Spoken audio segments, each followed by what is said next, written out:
Welcome to the Pursuit Chronicles, where we uncover extraordinary stories behind ordinary lives. Get ready to be inspired, surprised, and moved by the journeys that define true pursuit. The courtroom was alive with the usual hum of anticipation. Lawyers rustling papers, spectators whispering in hushed tones, and the distant sound of a gavel striking in another chamber. Judge Eleanor Hayes sat at the bench, her gaze steady and professional. It was another day, another case at least. That's what she thought the bailiff called the case. The state of Louisiana versus James Anderson. Eleanor shifted slightly in her seat, her hands resting on the polished oak of the bench. She glanced at the ERS in front of her assault robbery, resisting arrest, a familiar ache of disappointment settled in her chest, another lost soul, tangled in the system, she thought, when the defendant was brought in her world, tilted the man standing before her, shackled at the wrists and ankles, was not a stranger. He was James Anderson. Her throat tightened as a flood of memories surged forward the summer afternoons they spent racing bicycles down the dusty streets of Hammond, Louisiana, the late-night talks under the magnolia tree in her backyard, the promises they made. As kids, to always have each other's backs no matter what, but the man standing before her wasn't the boy she remembered. His shoulders were hunched, his face lined with years of hardship, yet his eyes, those deep, soulful eyes, were unmistakable Eleanor's. Grip on the gavel faltered. For the first time in her career she hesitated. The room seemed to shrink, the walls pressing in as she tried to process the impossible. James looked up, his expression, a mixture of shock and resignation, recognition, flickered in his eyes, but he quickly looked away, his head bowing slightly. The courtroom waited. Eleanor forced herself to speak. "Mr. Anderson, you stand accused of assault and robbery. How do you plead?" James's voice was rough, almost unrecognizable. "Not guilty, Your Honor." Her heart pounded. She wanted to stop everything, to demand answers. What had happened to him? How had their paths diverged so drastically? But her role as a judge demanded composure.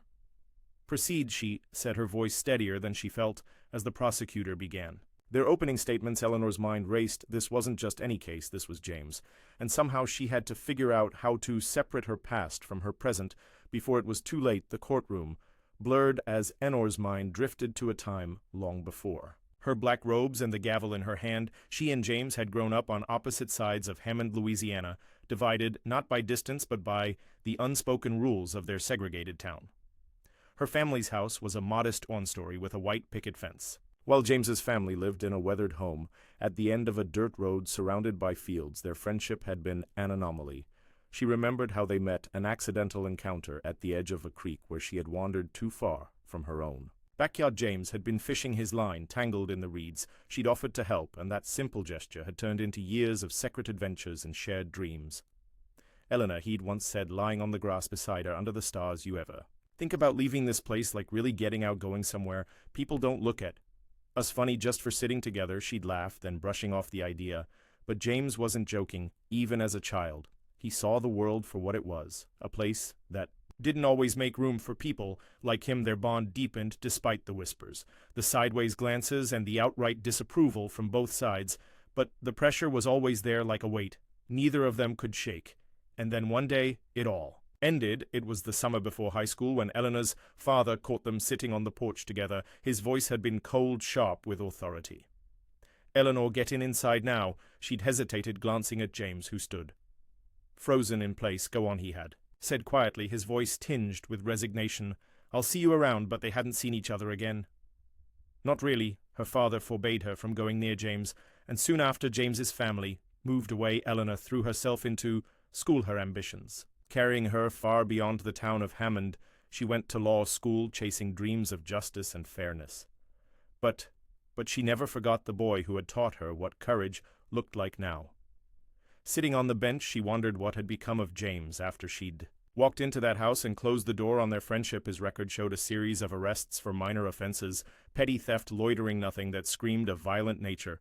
But then, again, how much of someone's life could you see in a few lines? On a rap sheet, the prosecutor's voice snapped her back to the present. He was describing the alleged crime. James was accused of assaulting a store clerk during a robbery at a convenience store in Baton Rouge. The clerk had suffered minor injuries, and the cash register had been emptied. James was picked up a few blocks away, the cash allegedly still in his possession. Eleanor studied James as the prosecutor spoke. His posture was slouched, his hands clasped in front of him, but his expression was unreadable. Did he really do it?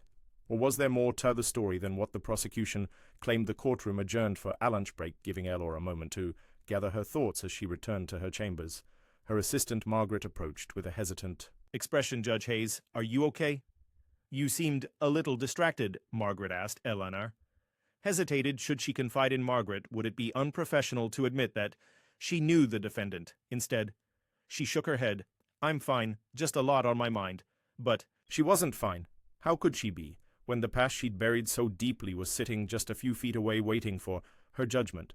The courtroom was packed when the trial resumed. Reporters scribbled notes, the clerk shuffled papers, and the prosecutor, a sharp factman named Richard Powell, was ready to deliver his case. "Ladies and gentlemen of the jury," Powell began, his voice firm, "this case is about violence. It's about a man who walked into a convenience store and without provocation attacked an innocent clerk before stealing the cash register contents. The evidence will show that James Anderson is guilty of this crime." Eleanor felt a knot tighten in her stomach. The prosecutor's tone was clinical, detached, as if James were nothing more than a name on a docket. She glanced at James, whose gaze remained fixed on the table before him.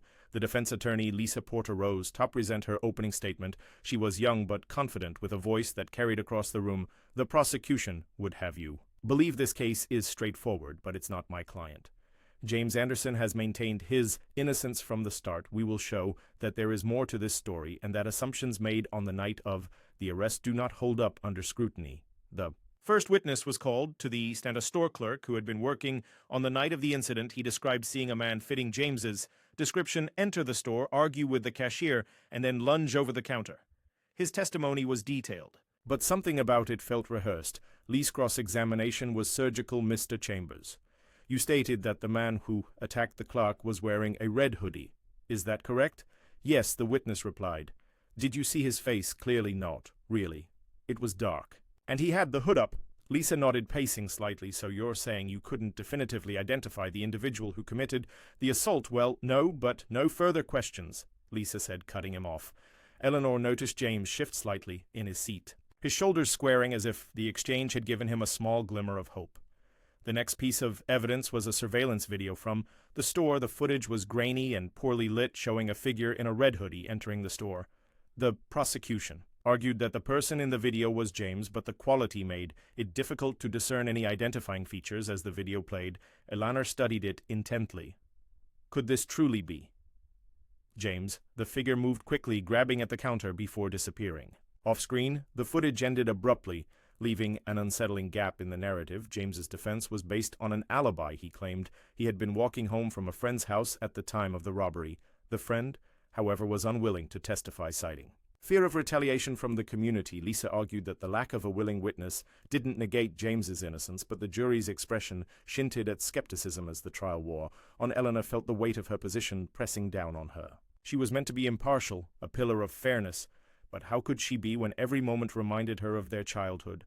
The boy who had once been her closest friend was now a man fighting for his freedom, and she was the one tasked with determining his fate. When the court adjourned for the day, Eleanor lingered at the bench, her fingers tracing the edge of the gavel she wanted to talk to. James Stowe asked him directly what had happened, but she knew she couldn't. Any contact outside the courtroom would jeopardize the case and her career. As she watched James being escorted out of the room in shackles, Eleanor's resolve wavered. She'd always believed in the justice system, in its ability to reveal the truth, but for the first time she wondered if the truth was something it could ever truly grasp. The courtroom buzzed with quiet murmurs as the trial reached a pivotal moment. It was the defense's turn to present their case, and Lisa Porter called her first key witness, Officer Daniel Harris, the arresting officer.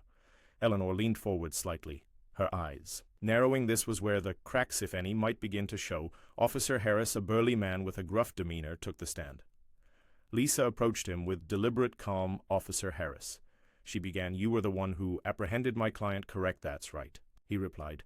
His tone clipped. "You stated in your report that Mr. Anderson was walking 2 blocks from the scene of the robbery when you detained him. Is that correct?" "Yes."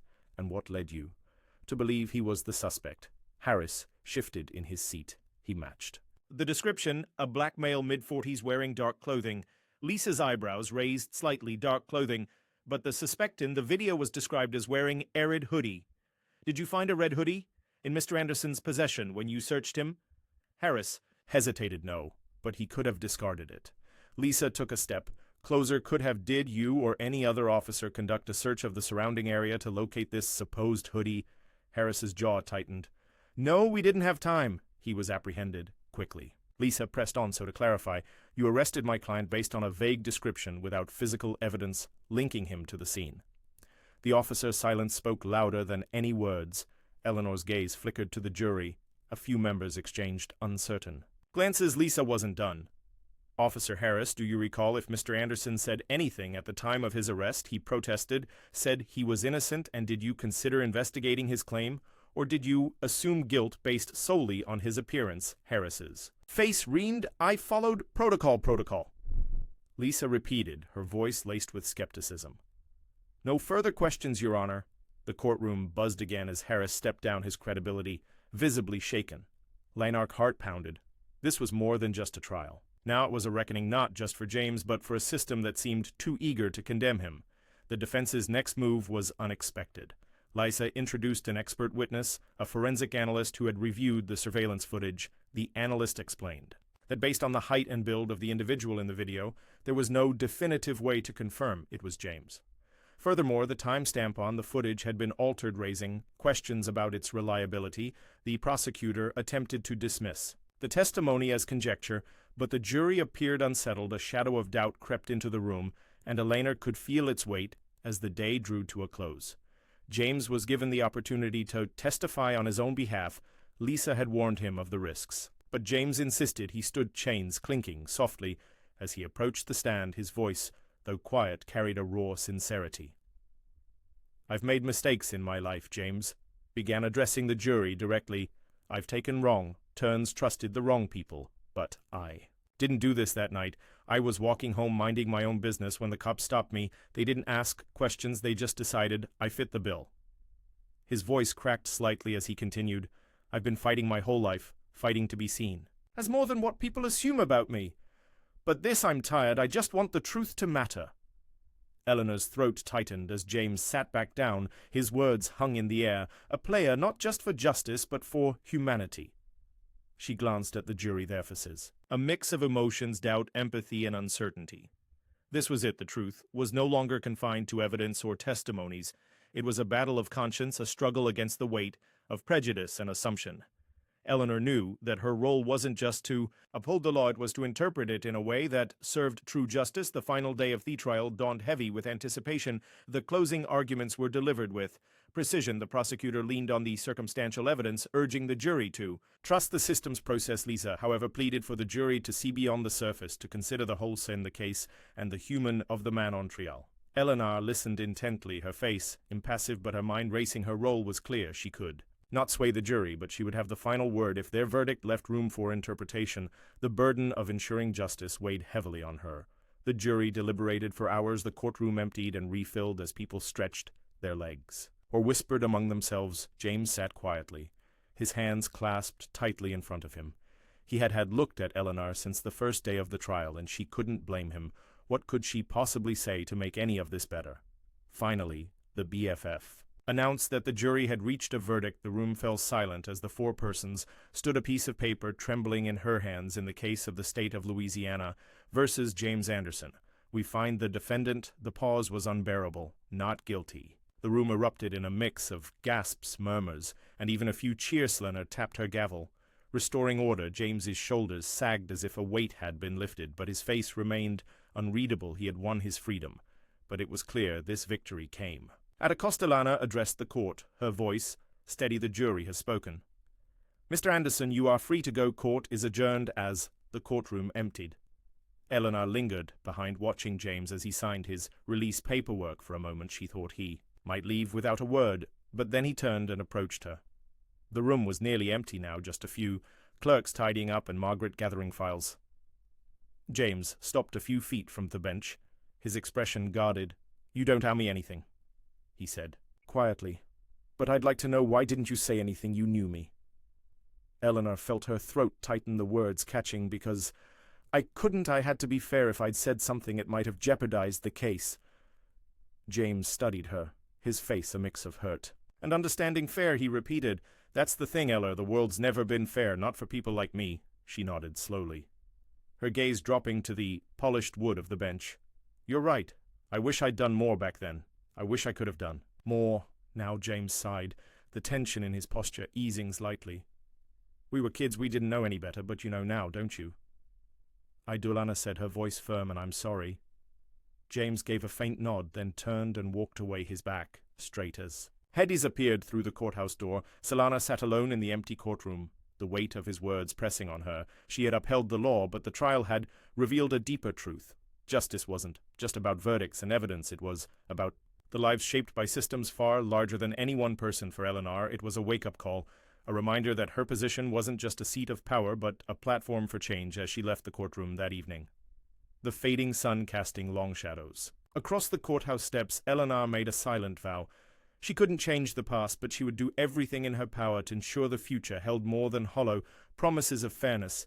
It would be hard, perhaps even impossible, but she owed it to James. And to herself to try. Thanks for joining us on this episode of the Pursuit Chronicles. If you enjoyed the story, don't forget to like, share, and subscribe for more incredible journeys. Until next time, keep chasing what matters.